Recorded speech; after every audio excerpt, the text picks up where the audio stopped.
Shelby Beham, and this is my informative speech for Speech 1315. This is my audience, my very, very mature audience.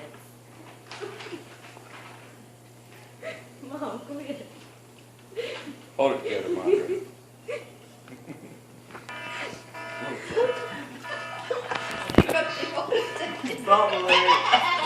Phones off, please. All right, everybody, phones just done. Bright lights are flashing in the sky. Music can be heard from wherever you are. People of all walks of life are on the streets, and you can be whoever you want to be, because what happens in Vegas stays in Vegas. Millions of people flock to Las Vegas every year. Last year alone, 368 million people visited the city of Las Vegas. So have you ever wondered what created the city of Las Vegas? Well, I'm here to tell you the history of the city. A couple of hundred years ago, if you had visited where Las Vegas currently is, you would have found a desert with a couple of small springs that supported some wildlife and some vegetation, and it was primarily used by Native Americans for their water source. It was discovered also by a Mexican merchant by the name of Antonio, who described it as the Meadows, or as we know it in Spanish, Las Vegas. After the war in which America gained the region from Mexico, Americans didn't really use it very much. It was mainly used by hunters and travelers on their way to Los Angeles as a stopping point to get water. In 1855, a group of Mormon missionaries decided to build a fort at the springs so that they had a place to rest before they continued their trip to Los Angeles. This is actually a picture of that fort. It still stands in Las Vegas today.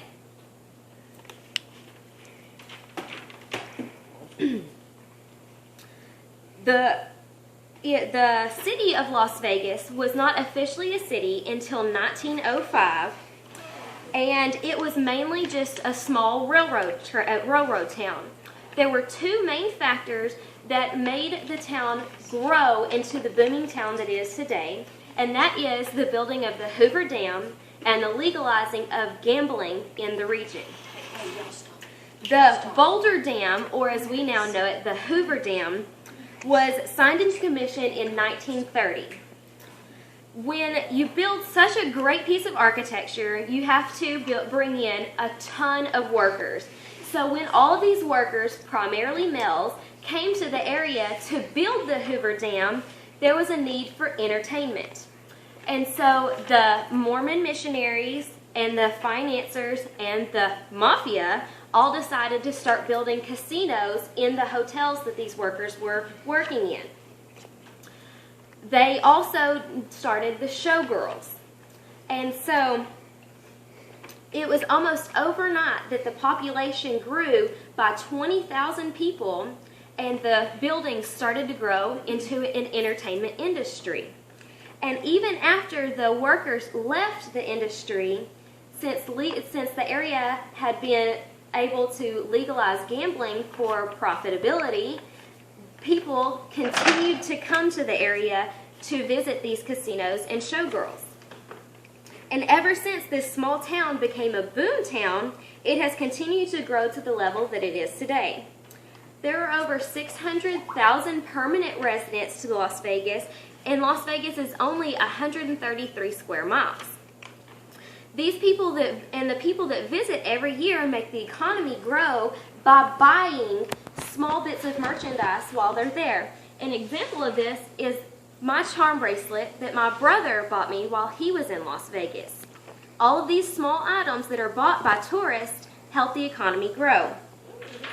It has the fifth largest school district in the United States and is home to the tallest building west of the Mississippi.